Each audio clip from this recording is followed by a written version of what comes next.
Obrigado, Senhor, pela alegria deste dia que nos permitiu o encontro com as forças do bem, na renovação das esperanças, na reedificação de nosso projeto, no aclaramento dos nossos horizontes.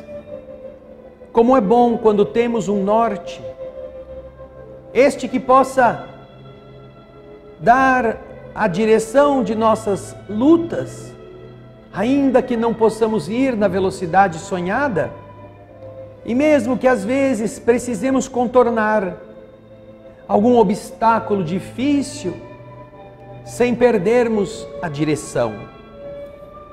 Como é bom sabermos por que viemos ao mundo e verificarmos em nós mesmos o que é necessário fazer. E como todos estamos capacitados para isto, no sentido de não perder tempo, de não deixar a oportunidade passar, de não trocar as boas companhias e bons conselhos por aventuras negativas, por atitudes agressivas, por comportamentos inadequados. Quando nós entendermos então o sentido, saberemos caminhar na sua direção. Quantos neste dia passaram a vida perambulando a esmo? Na verdade, objetos com pernas, braços, cabeça e corpos. Objetos que apenas vivem de acordo com as contingências do momento, incapazes de projetar o amanhã, são levados pelo vento na direção que ele sopra, esperando o dia terminar para poderem dormir e repetir no outro dia as mesmas coisas. E então, depois de alguns anos, quando a doença chega, quando a frustração cobra o preço, quando a decepção faz a amargura estragar, aí então se colocam a pensar a respeito do que fizeram, do que lutaram ou deixaram para fazer e não fizeram. Que bom que quando estamos aqui, ainda não precisando passar por isso, nós tenhamos a oportunidade de meditar e escolher nossos caminhos, semeando hoje aquilo que colheremos depois. Porque aqueles que apenas estão ciscos na ventania, soprados ao léu, estes dizem querer o céu, mas não dão muitas vezes nenhum passo para atingi-lo. Que nós possamos ajudá-los, Senhor. Que nossa vida possa ser um norte para alguém, usando a bússola do bem para mostrar o caminho que leva até você. Por isso cantaremos mais uma vez, do fundo do coração. Almas do céu, ouvi o doce canto do fundo do coração, com calor repleto de perfume e flor, como se fosse um só imenso jardim.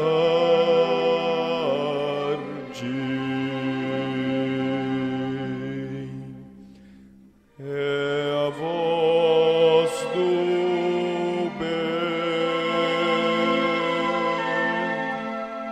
que o Cristo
assim queremos te espalhar, te dividir com quem não sabe sorrir. A quem ficou na solidão, deixa eu estender a tua mão. A quem precisa te encontrar, deixe ajudá-lo a te achar. Ó meu Senhor, me ensina o amor, quero servir.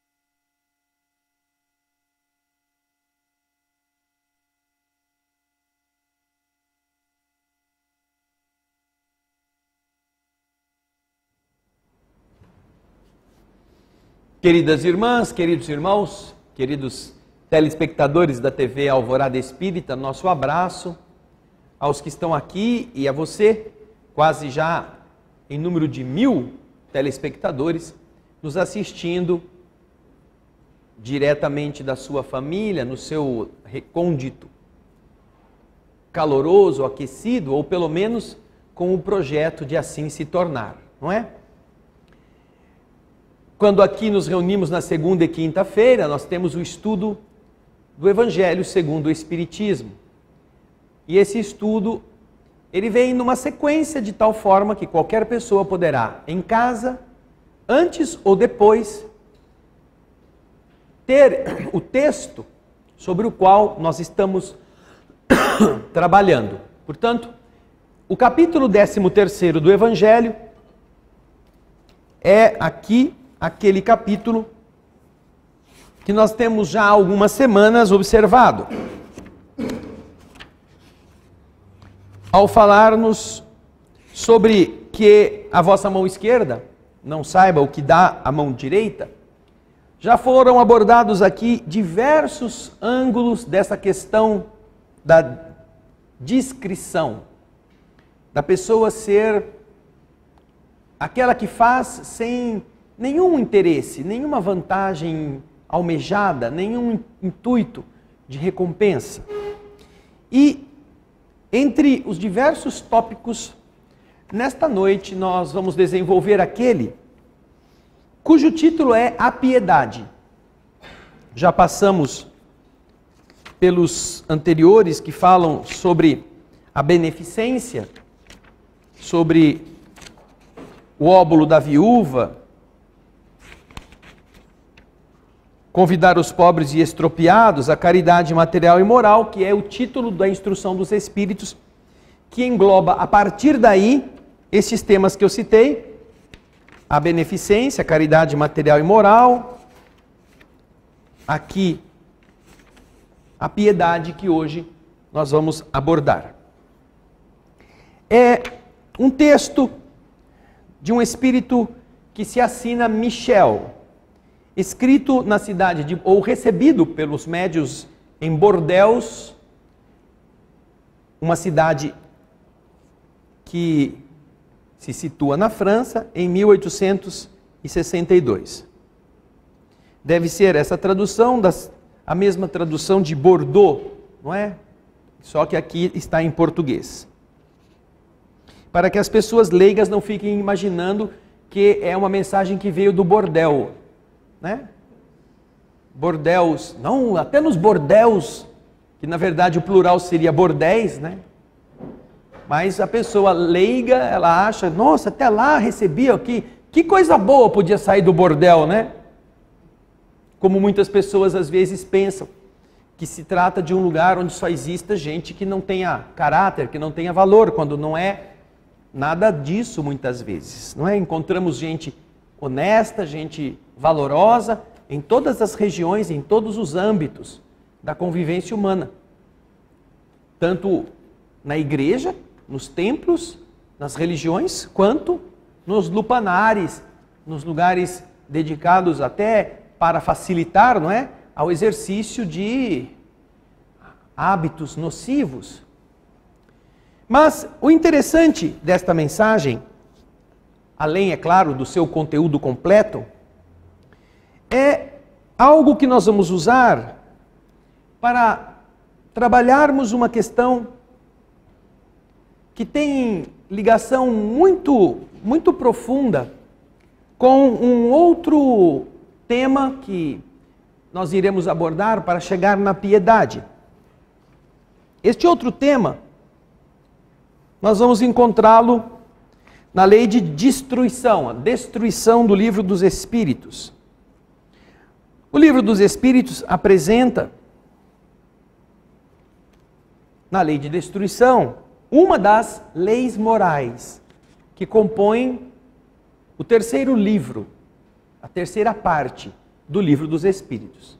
É um livro composto de 4 partes que Allan Kardec denominou livros também. Livro 1, livro 2, livro 3 e livro 4. A terceira parte é dedicada às leis morais. E quando nós estudamos a doutrina espírita com um pouco mais de calma, com um pouco mais de serenidade, nós descobrimos uma coisa interessante. Quando você analisa a maneira como Kardec trabalha, o primeiro livro tem o título Causas Primeiras. Causas Primeiras. Fala sobre Deus, os elementos gerais do universo, a criação e o princípio vital.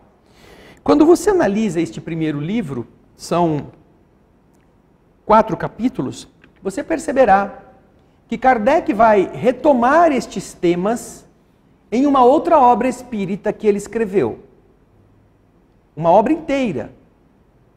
Ele escreveu com base nestas causas primeiras a obra chamada A Gênese. A Gênese, a origem, causas primeiras. O livro A Gênese, que é este que eu tenho aqui, lançado em 1868, o último que Kardec escreve em vida, você está vendo na tela, e que recentemente foi objeto de uma celeuma entre os que seguiam a Gênese na sua 5ª edição e outros que perceberam que pessoas estranhas a Kardec, ainda que do movimento espírita da época, introduziram e retiraram coisas depois que o codificador tinha morrido, e que, portanto, a 5ª edição é a edição que foi alterada, mas que a 4ª edição é a edição que deve ser seguida, ou pelo menos você precisa ter para comparar, porque existem coisas diferentes que foram extraídas ou inseridas com algum objetivo. Esta obra, ela não está, por causa disso, eivada de vícios insanáveis. Não, ela é ainda uma obra expressiva e importante.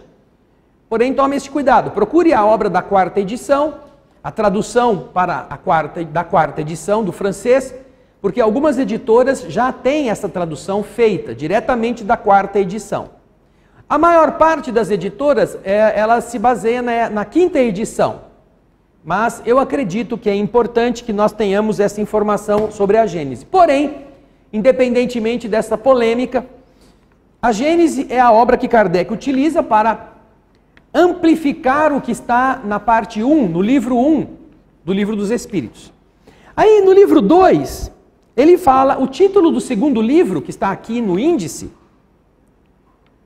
Mundo Espírita ou dos Espíritos. Ele fala então da encarnação, do retorno da vida corpórea à vida espiritual, é a desencarnação, a pluralidade das existências, a vida espírita, a emancipação da alma, a intervenção dos espíritos no mundo corporal, a ocupação e a missão dos espíritos, tudo isso nesse segundo livro. Kardec, então, usando esta mesma temática, escreve uma outra obra básica para desenvolver isto em maior amplitude, que se chama o Livro dos Médiuns. O Livro dos Médiuns é a ampliação da segunda parte do Livro dos Espíritos. Um detalhamento, uma abordagem mais e mais segura em relação à fenomenologia.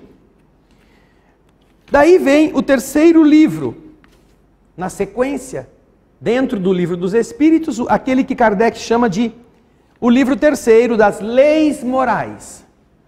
As leis morais, aqui colocadas, representam o embrião do que Kardec vai lançar na terceira obra básica, chamada a primeira edição, de Imitação do Evangelho segundo o Espiritismo. E a outra, pura e simplesmente, o Evangelho segundo o Espiritismo. A segunda edição já tem um nome definitivo. Você vai encontrar, então, os temas que estão nas leis morais desenvolvidos no livro que eu acabo de citar, o Evangelho. E por último, no quarto livro, na quarta parte do Livro dos Espíritos, nós temos Esperanças e Consolações, é o título da quarta parte. Quando ele fala das penas e gozos terrestres e depois penas e gozos futuros. Nós já ouvimos em algum lugar alguma coisa a esse respeito. Coisas de sofrimento, consequência, esperança, consolação, penas e gozos terrestres, punições e premiações, sejam os da terra, sejam os do futuro. Isto não se parece com o céu e o inferno? O céu e o inferno. Ou o outro título desta obra, que Kardec também escreveu para ampliar a quarta parte do Livro dos Espíritos, o outro título dele é A Justiça Divina segundo o Espiritismo. É o outro nome do céu e o inferno. Mas o que é mais popular no movimento espírita é o céu e o inferno. Eu não sei se o Andrezinho tem a capa do livro aí, ele não tem, mas você é fácil de encontrá-la. Então nós vamos ver que esta obra inicial, ela é expandida nas outras 4 obras, que vão completar, ampliar, aprofundar, melhorar a explicação daquilo que aqui já é interessante. E uma das leis que aqui nós estamos abordando, a chamada lei de destruição que eu citei no início, ela fala sobre estas situações extremadas, destruição, tormentas, vulcões, flagelos, guerras, homicídios. E ela aborda duelo, pena de morte, que são atitudes destruidoras. E eu gostaria de colocar aqui para vocês, para podermos chegar no Evangelho, a questão 749 do Livro dos Espíritos. Está tratando do tema homicídio. Ela diz o seguinte: o homem é culpável pelas mortes que comete durante a guerra? Ele é culpável por matar durante a guerra? E é interessante a resposta que os espíritos dão. Em relação a ser culpável ou não,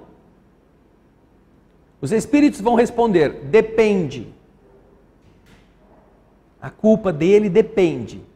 Depende do quê? Depende do que eles estão respondendo. Porque a resposta é assim: de uma pergunta que nasce, o homem é culpável pelas mortes que comete durante a guerra? A resposta é não. Quando ele é constrangido pela força.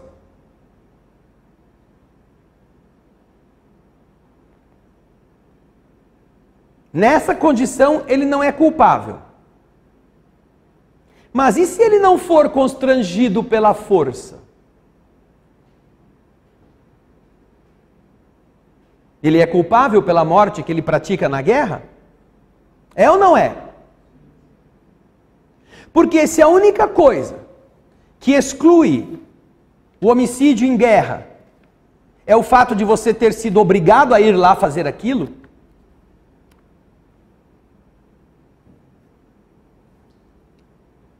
a resposta deixa bem claro que se você for constrangido e matar, você pelo menos tem a escusa que você não queria estar lá, mas teve que ir. Porque é interessante que quando explode um conflito entre uma nação e outra, é claro que os exércitos estão preparados para dar conta ou tentarem vencer o opositor, mas às vezes a guerra é mais longa, às vezes algum incidente toma de surpresa os estrategistas e perde-se muito material e falta gente para lutar. Então, eles precisam obrigar as pessoas que não são militares a ir à guerra. Ou fazer uma convocação patriótica. Mas o interessante é que em todas as guerras que nós já conhecemos, existem pessoas que se voluntarizam para ir à guerra. Elas querem ir à guerra. Não é que o exército esteja precisando. Ele ainda não abriu nenhuma chamada para os civis. Ele está contando com o seu corpo efetivo e sua reserva estratégica, que são militares que estão também apropriadamente em uma retaguarda para, se precisar, entrarem. Mas há pessoas que se alistam espontaneamente. Eu quero ir para a guerra, eu quero matar esses caras, eu quero ir lá lutar contra eles, onde já se viu. Essas pessoas estão sendo constrangidas pela força?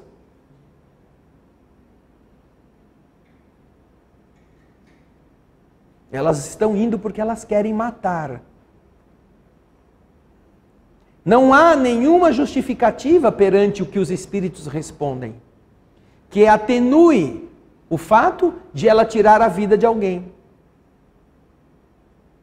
Portanto, a única forma de o homem não ser culpável pelas mortes que comete durante a guerra é se ele foi constrangido pela força a ir à linha de batalha.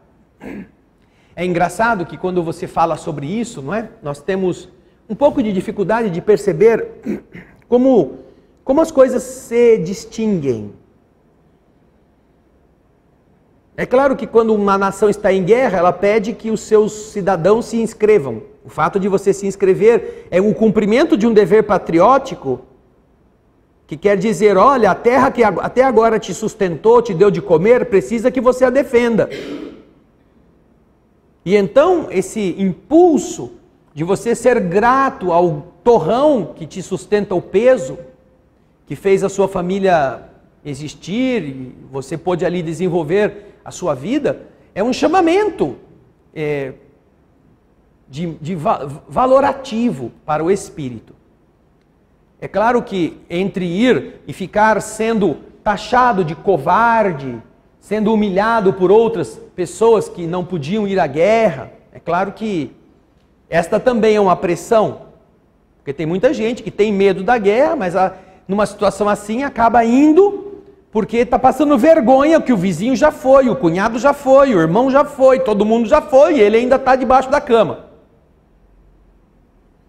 Naturalmente é uma expiação ingrata para todos os povos, todos quantos tenham que passar por isso. Mas é um processo amargo de crescimento. Agora, quando os alemães estavam invadindo a União Soviética, a Rússia da época, e eles estavam, por uma questão de brio, de imposição de uma derrota, cercando Stalingrado. Stalingrado é a cidade que levava o nome do governante da Rússia, Stalin, que era um ponto de honra para os alemães tomarem Stalingrado, uma das piores e mais cruéis batalhas da guerra.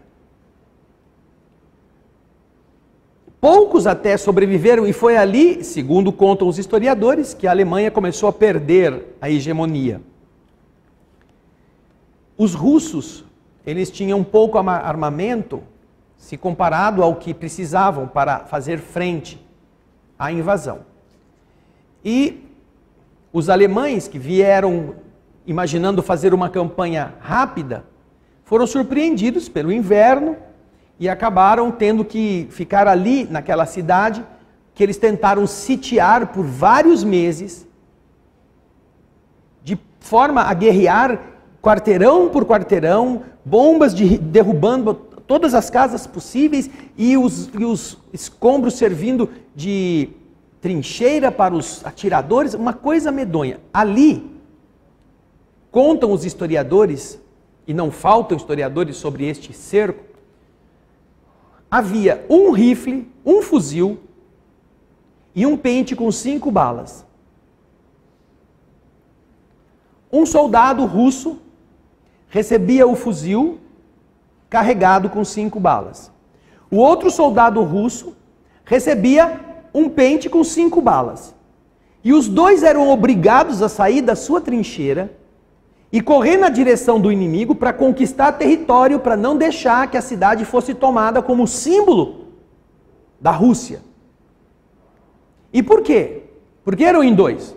Porque é claro que se o cara que está com o rifle toma um tiro e não tem ninguém do lado dele, fica o rifle lá e ninguém pode continuar a usá-lo.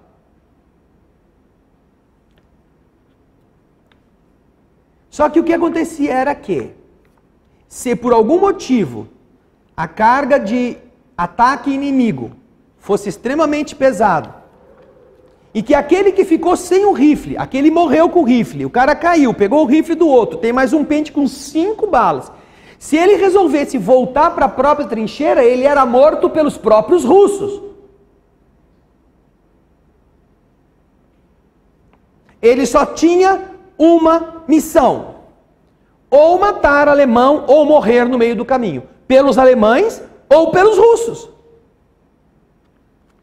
Não tinha a hipótese de ele voltar para a trincheira vivo.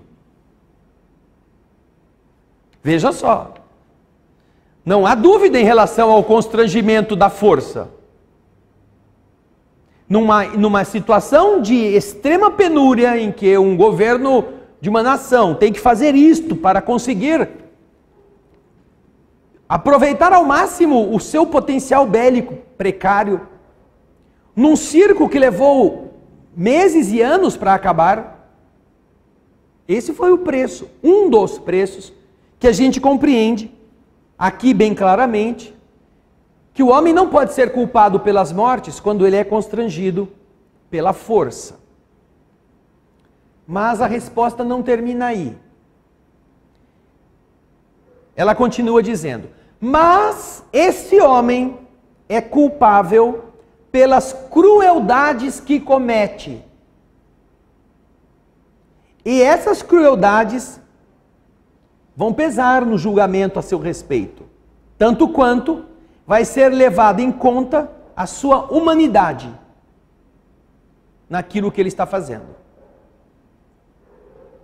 Ele será desculpado pelo homicídio, mas será culpado pela crueldade. Vejam só. É claro que na situação extremadíssima de Stalingrado,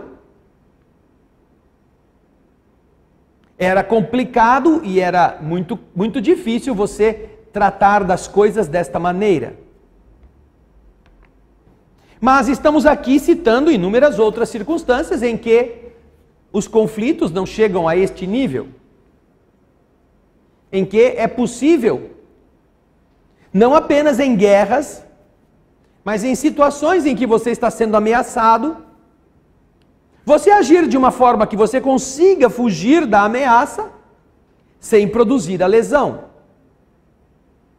E se você pode produzir a lesão que não seja mortal e você escolhe a lesão mortal, você será responsável por isso também. Você está em uma disputa, tem uma pessoa que tem mais chances que você e ela é sua adversária. Que seja uma batalha, mas é uma batalha não como a de Stalingrado. Uma conquista de terreno em que os grupos vão Então você descobre que há uma estrada por onde passam os soldados do inimigo, e você pode montar uma tocaia, ficar escondidinho, ter suficiente cobertura para ir eliminando de longe aqueles que estão andando por ali, fazendo ronda, e nem vão saber de onde morreram. Por que morreram? É claro que você está cumprindo uma determinação do seu exército para fazer algo, para atingir um objetivo. Você vai estar lá, mas se eu não matar, também nosso exército não consegue chegar. Agora, estar ali e não fazer o que você foi preparado para fazer, é como você não cumprir uma tarefa que não seja de matar, mas que seja de levar o suprimento para determinado grupo que está precisando da comida e você não leva. Então, o cenário belicoso, ele é muito complexo, e o mundo espiritual sabe dessa questão. Mas ele leva em conta, na hora de apenar ou de apreciar a atitude, ele leva em conta em cada caso qual foi a intenção da pessoa. Qual foi? E também leva em conta se essa intenção foi promovida, foi produzida por um longo período na frente de batalha, que torna as pessoas insensíveis por todas as tragédias que elas veem, então elas vão ficando assim, entupidas de animalismo, e elas naturalmente ficam frias e animalizadas também. Ou se esta era uma pessoa que tinha equilíbrio, tranquilidade e resolveu brincar com a vida alheia. Nós temos histórias em campos de concentração, em situações de prisioneiros que eram executados porque o café chegou frio, não chegou tão quente quanto o seu comandante esperava. E a solução não era mandar esquentar o café, era dar um tiro e chamar um outro. Não há ameaça aí.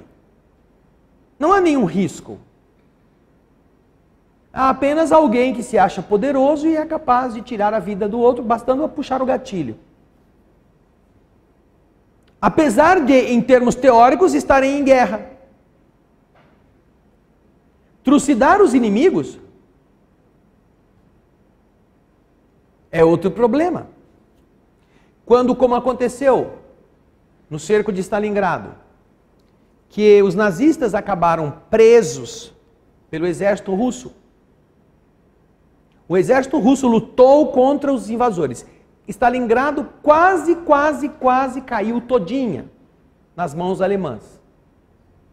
Ficou quase 1% da cidade, que era um trecho que ficava do outro lado do rio, que estava congelado, ainda no poder dos russos. E eles começaram a lutar, e ao mesmo tempo, exércitos russos estavam dando um contorno para engolfar os exércitos alemães que estavam ali. Para Hitler, ele queria aquela cidade, ele queria, para humilhar Stalin. Quando o exército alemão se viu fechado na linha da retaguarda, por onde vinham os suprimentos, os alemães tinham que mandar comida. Não tinha mais como chegar comida, não tinha mais como chegar bala, não tinha mais como chegar bomba, não tinha mais como chegar nada, a não ser por avião que jogavam paraquedas para abastecer milhares de tropas. Resultando que eles não tiveram outra coisa a não ser se render. Se render aos russos. E quando o marechal que estava lá se rendeu, Hitler, lá na Alemanha, sabendo disso, rebaixou-o por um decreto do seu posto militar, por ele ter se rendido. Porque a resposta era: morram aí, lutem até o último homem.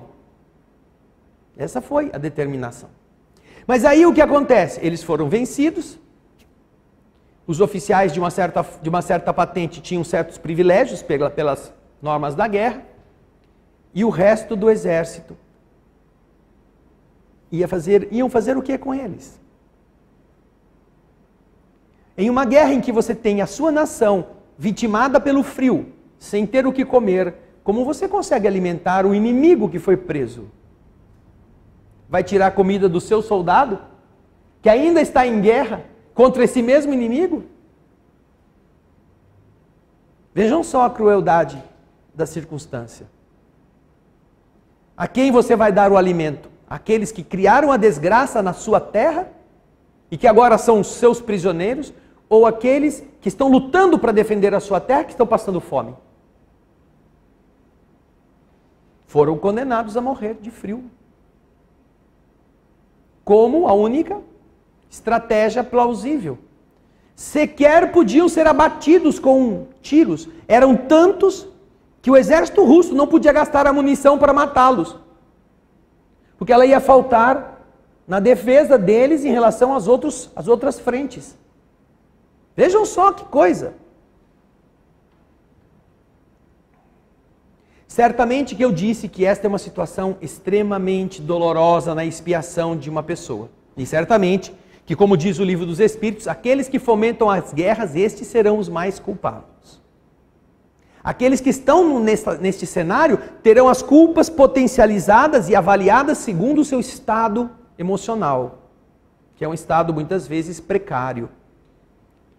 Mas quando você está no bem bom, você está lá numa boa, tranquilo e resolve matar, como usar o prisioneiro como tiro ao alvo, não, isso é outra coisa.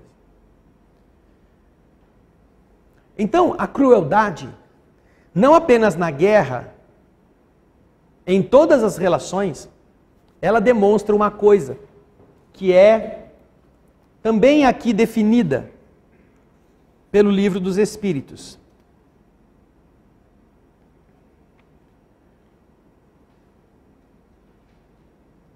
Qual é a causa que leva o homem à guerra? Predominância, é a questão 742, algumas questões antes. Predominância da natureza animal sobre a natureza espiritual e satisfação das paixões. No estado de barbárie, os povos não conhecem senão o direito do mais forte. Por isso a guerra é para eles um estado normal. À medida que o homem progride, ela se torna menos frequente, porque ele evita as causas e, quando é necessária, sabe aliar a guerra à humanidade, aquela que seja possível. A guerra um dia desaparecerá da terra? Sim, quando os homens compreenderem a justiça e praticarem a lei de Deus. E então todos os povos serão irmãos. Que pensar daquele que gera a guerra em seu proveito? Este é o verdadeiro culpado. E precisará de muitas existências para expiar todos os homicídios dos quais foi a causa. Porque responderá pelo homem, cada um deles, ao qual causou a morte para satisfazer sua ambição. Cada um deles é de responsabilidade do indivíduo que fez isto.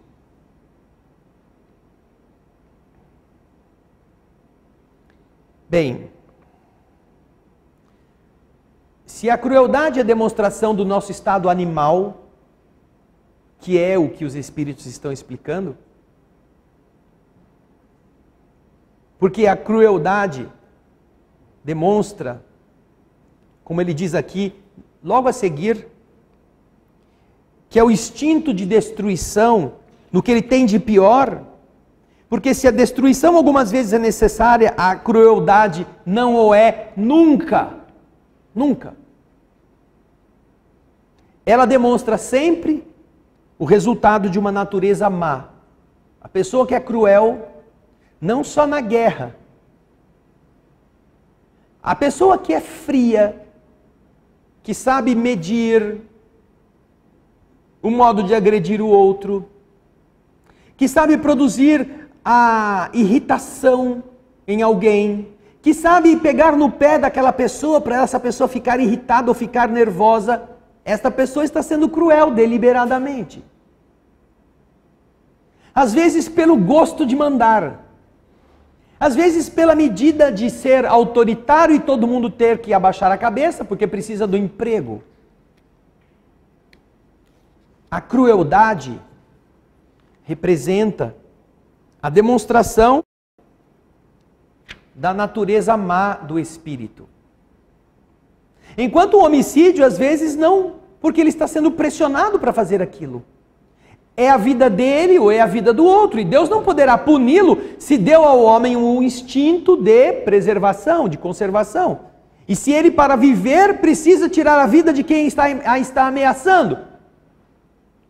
Se o homem pode ser, não estou dizendo que é sempre, mas pode ser, num estado em que ele é forçado, pode ser excusado, pode ser desculpado do homicídio, nunca ele será desculpado da crueldade. Porque a crueldade é o componente, é o tempero produzido pelo atraso daquele ser, naquilo que ele vai fazer.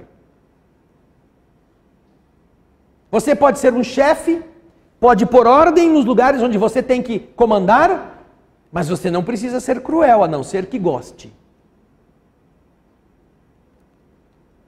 A não ser que você tenha prazer, que as pessoas tremam com a sua presença. A não ser que você tenha o gosto de jogar as pessoas em situações de aflição só para vê-las se virar. Há pessoas que estão trabalhando e vendo um potencial concorrente entrando no emprego, fazem de tudo sorrateiramente para colocar aquela pessoa numa situação em que ela erre. Só para que o seu erro surja aos olhos do chefe como uma coisa de ineficiência, falta de vontade, que a desacredite. Quantas pessoas estão vivendo em relações profissionais de maneira cruel com aqueles que confiam neles, porque eles são mais assim, capacitados ou experientes. Nós tivemos aqui a nossa querida Catarina de Biela contando a história dela própria.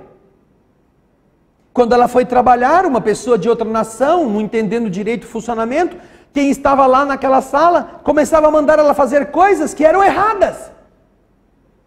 Só para que o seu erro acabasse sendo pego pelo chefe e ela fosse desqualificada. Isso é crueldade. Não é a crueldade que tira a vida com uma bala na testa, com um veneno no copo. Isso é crueldade de você manipular as coisas com a aparência de que você é amiga, que você é boazinha, para chegar ao objetivo que você deseja, que é desacreditar o outro. E isto vem da natureza má do espírito. A calúnia, a conversa mentirosa feita por detrás, feita pelas costas, que é muito comum nas famílias,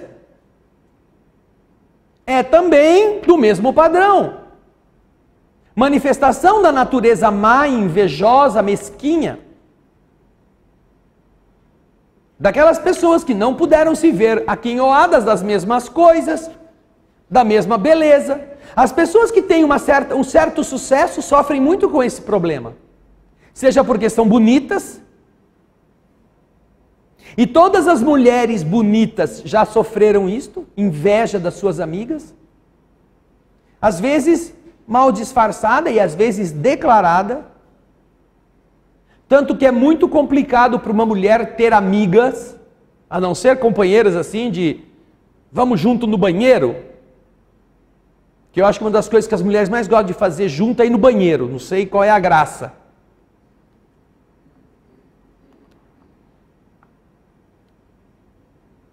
Mas por que é assim? Porque elas estão em constante disputa. Não se pode confiar muito uma na outra, sobretudo se a sua amiga é mais bonita que você. Nunca apresente seu namorado para sua amiga, só se ela for feia. Não é a regra? Entre as mulheres, geralmente é. Porque elas têm receio exatamente dessa crueldade da bonitona tomar o seu companheiro. E a bonita, ou a inteligente, ou a bem-sucedida, ou a bem articulada, acabará sempre prejudicada pelas outras. Eu tenho um conhecido que era gerente de empresa multinacional, que por na sua época, exigia muitas secretárias. Cada executivo tinha a sua secretária, 1, 2, 3, dependendo da área.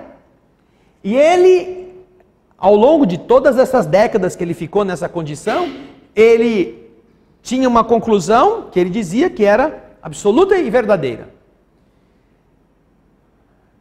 Que a companhia, ela só não era melhor por causa do conluio das secretárias burraldas. As secretárias burraldas, quando chegava uma secretária muito eficiente, logo tramavam os pauzinhos e aquela eficientíssima caía em alguma esparrela, caía em alguma armadilha e acabava sendo demitida. Ah, tá vendo? Mas elas não mostravam isto, mas elas se conversavam entre elas. A secretária deste diretor conversava com a secretária do outro diretor, eram todas medianas. Quando surgia uma que as ia colocar numa situação de, poxa, essa fulana faz isso, vocês ainda não fazem? Ah, elas se organizavam, se entreajudavam, e as medíocres, que eram a maioria, arrumavam um jeito da eficientíssima ser posta na rua. Ou seja, até nessas circunstâncias você vê um conluio que é cruel. Mas você vai dizer, é a lei do mundo. É a lei do cão. De um mundo onde os espíritos que estão renascidos aqui ainda carregam a animalidade, como ele disse, predominância da natureza animal sobre a natureza espiritual. Essa crueldade, portanto, se manifesta nas relações profissionais, nas relações de amizade, se manifesta na relação afetiva. Quando as pessoas, não desejando assumir a culpa pelo fim de um relacionamento, semeiam através de comportamentos cruéis a insatisfação na outra parte, para que a outra parte se canse de sofrer e faça uma bobagem, para depois aquela primeira que estava já querendo se separar, mas não tinha peito, não tinha coragem de assumir isso, diga assim, tá vendo o que ele fez para mim? Tá vendo o que ela fez? Ah, eu não sou o culpado. A culpa é dela. Eu não sou a culpada, a culpa é dele. Um jogo de mentiras para empurrar a pessoa no precipício e depois dizer assim, não, ela que se jogou. Não fui eu que empurrei. Eu só a levei até a borda e disse, aqui está um saquinho com paraquedas. E ele estava com coco da Bahia dentro.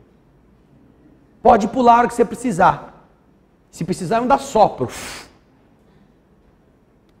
Não foi você que fez? Claro que foi. Quando você cria um ambiente indócil, um ambiente conflitivo, quando você é uma pessoa inflexível, você não cede, você não quer que as coisas sejam de outra forma, você não tenta compor uma situação para diminuir o estresse, você exige, você muitas vezes está fazendo o papel de cruel, por gosto.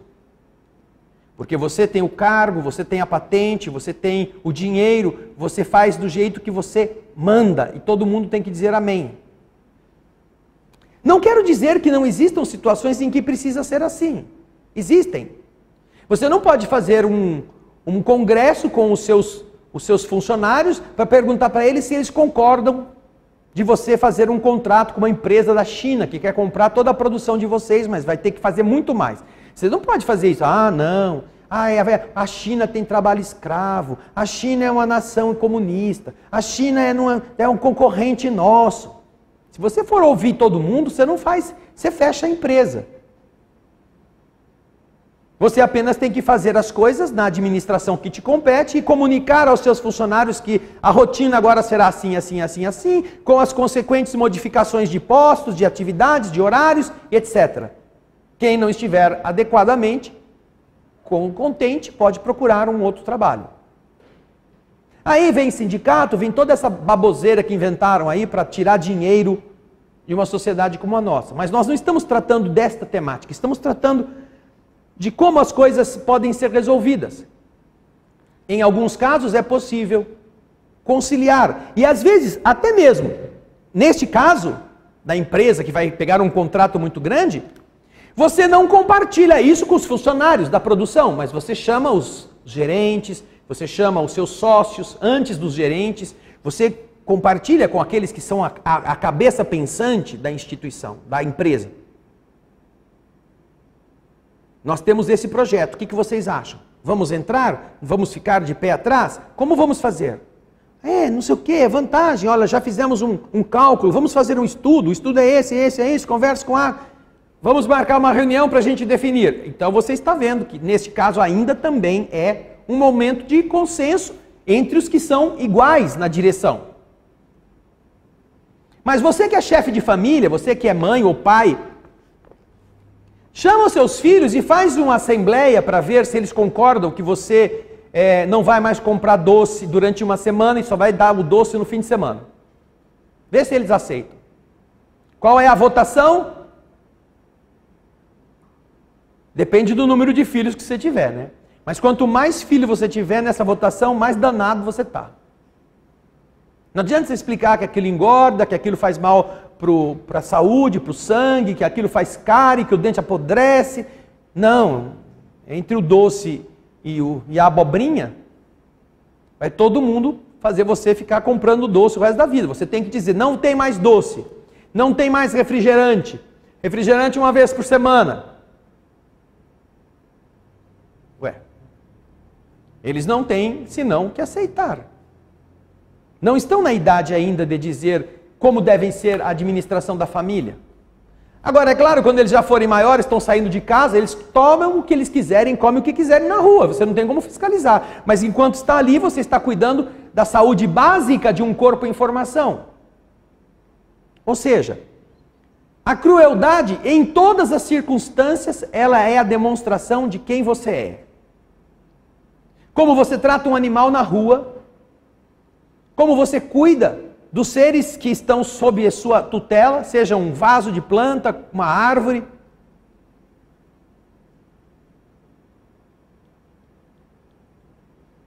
Todas essas são demonstrações de quem nós somos. Não quero dizer com isso que você não possa tomar atitudes que visem sanear o ambiente.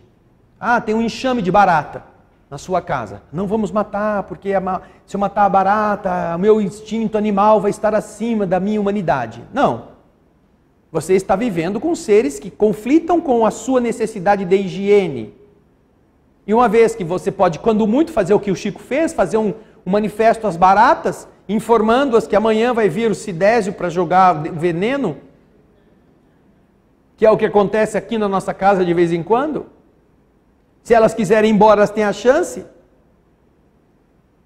O mais importante é que você tenha um ambiente limpo desses tipos de companhias, a benefício da saúde de todos. Então você vê que não estamos falando de uma crueldade, assim, levada ao extremo, na sua impossibilidade de agir, não. Mas aquela que é feita por... Tem gente que põe fogo em pedinte, que está dormindo. Dormindo à noite, passa lá uns filhinhos de papai, uns inúteis, jogam álcool e atém o fogo e sai dando risada.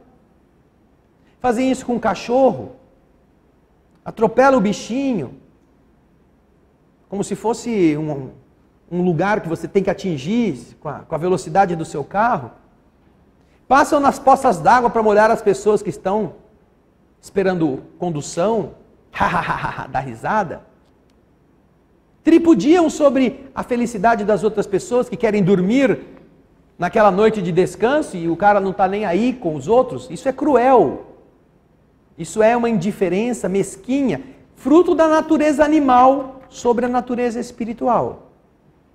E por que esta crueldade ela é tão fundamental para entendermos o capítulo que vamos trabalhar hoje, que fala da piedade. Piedade. O que é uma pessoa que tem piedade? É aquela que aprendeu a vencer em si o prazer de ser cruel. Que aprendeu a superar esta maneira indiferente de ver o sofrimento dos outros. E ao invés de dar risada bem feia, jeito, é isso mesmo, ele era ruim, ela era uma casca de ferida, tomara que sofra um pouco mais. A piedade é uma virtude que mais vos aproxima dos anjos, diz Michel. É a irmã da caridade que vos conduz até Deus. Deixai o vosso coração se enternecer diante das misérias e dos sofrimentos dos seus semelhantes. Enternecer-se não é só vê-lo, é sentir emoção, compaixão, que é o antídoto da crueldade. Nossa sociedade nos está treinando para sermos cruéis, indiferentes, mesquinhos. Ah, isso é problema do governo, isso não é meu problema. Eu já pago imposto, não fui eu que fiz. Ele deve estar pagando por alguma coisa que ele fez de mal. Bem feito para ele, cada um cuida do seu. Esse é o procedimento que Michel está aqui desejando que nós meditemos. Vossas lágrimas são um bálsamo que lhes aplicais sobre as feridas, e quando, por uma doce simpatia, vocês conseguem restituir a esperança e a resignação, que encanto experimentais com isto. Que encanto, que beleza. Esse encanto, é verdade, tem um sabor amargo, porque nasce ao lado das infelicidades que você está tratando. Mas, se não tem a agrura dos gozos mundanos, não tem as pungentes decepções do vazio que estes gozos deixam atrás de si. Há uma suavidade penetrante que alegra a alma. A piedade, e uma piedade bem sentida, é amor. O amor é devotamento, o devotamento é esquecimento de si mesmo. E esse esquecimento, essa abnegação em favor dos infelizes, é a virtude por excelência, aquela que praticou em toda a sua vida o Divino Mestre e que ensinou em sua doutrina tão santa e tão sublime. Quando essa doutrina retornar à sua pureza primitiva e for admitida por todos os povos, dará felicidade à terra, nela fazendo reinar enfim a concórdia, a paz e o amor. Piedade. Não é uma coisa que você consegue numa frase fazer a humanidade toda ceder. Há diferenças culturais, há diferenças históricas, há arraigamentos de ânimos em seus próprios feudos, em um mundo de prova e expiação como o nosso. Mas quando, por alguma causa, a dor avassalar as pessoas e fizer uma limpeza, aqueles que permanecerem recebendo de retorno o que significou sobreviver a uma dor coletiva, aprenderão a se querer. E talvez possam recomeçar o trajeto, tendo a piedade como uma norma, tendo compaixão daqueles que estão ainda caídos, mas vivos, e que talvez possam ser recolhidos, possam ser ajudados. Não importa, não sobrou muita gente da sua família, a sua família foi levada também, você e os seus amigos não estão mais perto, mas outros estão, outros são sua família. É preciso recomeçar.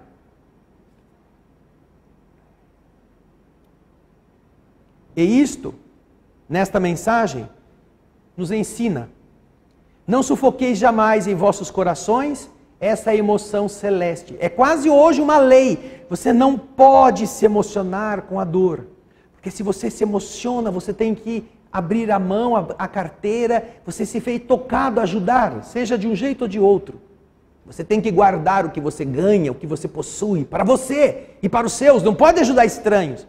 Então é muito fácil a gente simplificar as pessoas que a gente vê aflitas pedindo esmola, como, isso aí isso é uma encenação, esse cara aí está fingindo, ele não é isso aí não, é um bêbado, ele está querendo dinheiro para tomar umas pingas.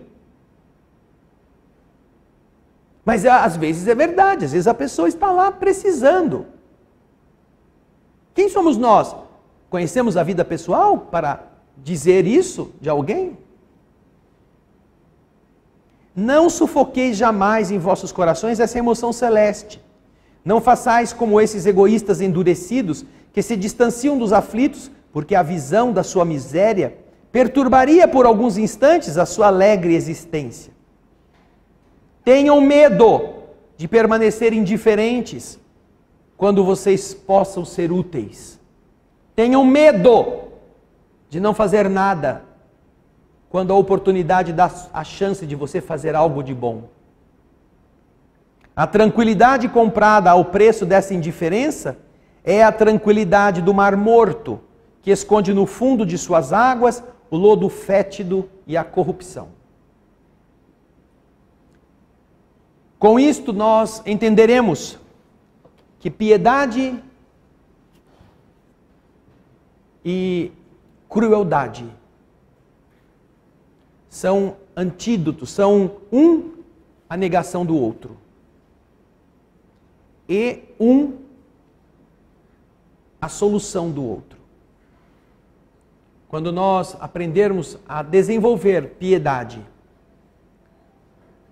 sentiremos dor em fazer mal para um inseto, mesmo quando seja necessário.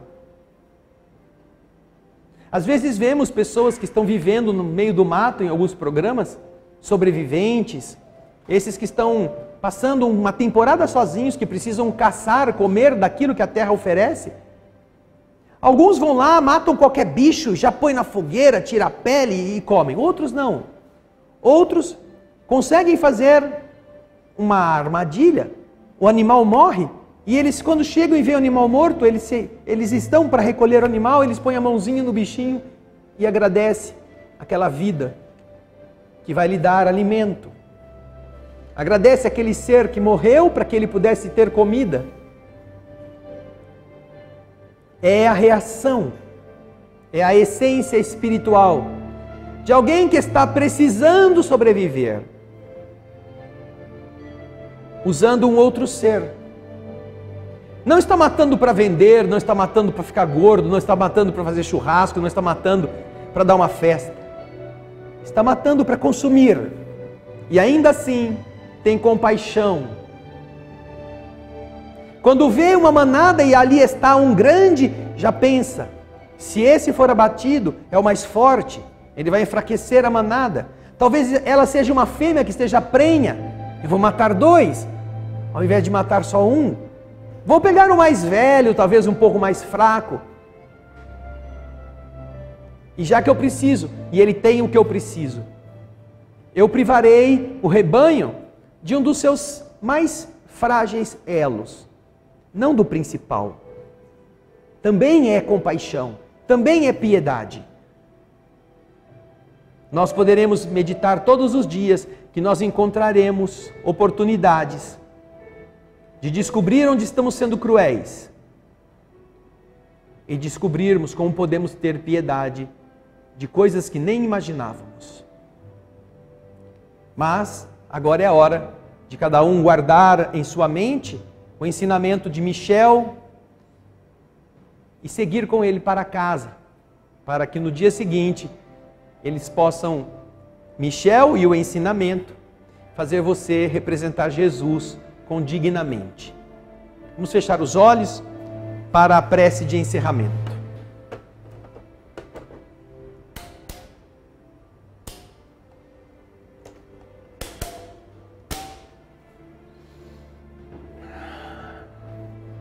Obrigado, Senhor, por mais este dia que nos permitiu meditar a respeito da crueldade para entendermos a piedade e de quão opostas elas estão e às vezes quão presentes se acham em nosso coração. Quando a natureza animal domina, a crueldade manda e a piedade é expulsa. Mas na medida em que a espiritualidade começa a suplantar a animalidade, a crueldade tem que enfrentar um adversário à sua altura, que é a compaixão, que aqui chamamos de piedade nesta lição. E então a crueldade começa a se ver contrariada, começa a ser educada e começa a perder força. De forma que aquele indivíduo que já se espiritualizou, mesmo que cometa alguma atitude pequena, mas cruel, quando se dá conta disso, se envergonha de si mesmo. eu fiz isto, ainda não aprendi, eu tive coragem, eu me amesquinhei por um interesse, por uma vantagem, eu fui injusto, porque queria competir e ganhar. Eu deixei a crueldade falar. E então é que nós começamos a amadurecer a nossa aventura de corrigir o que fizemos de errado, de pedir desculpa e reparar o equívoco, quando isso é possível. E por fim, darmos força à compaixão e à piedade em nosso ser, para que um dia não exista mais espaço nenhum para o pensamento cruel, o sentimento de indiferença e a atitude de agressão. Obrigado, Jesus, por nos ensinar mais uma lição, que servirá para nosso dia a dia, para a nossa jornada nesta vida, na direção do crescimento do Espírito. Com muita gratidão, recebe a prece silenciosa de Pai Nosso, que deixamos aos teus pés, encerrando o estudo do Evangelho desta noite. Pai Nosso,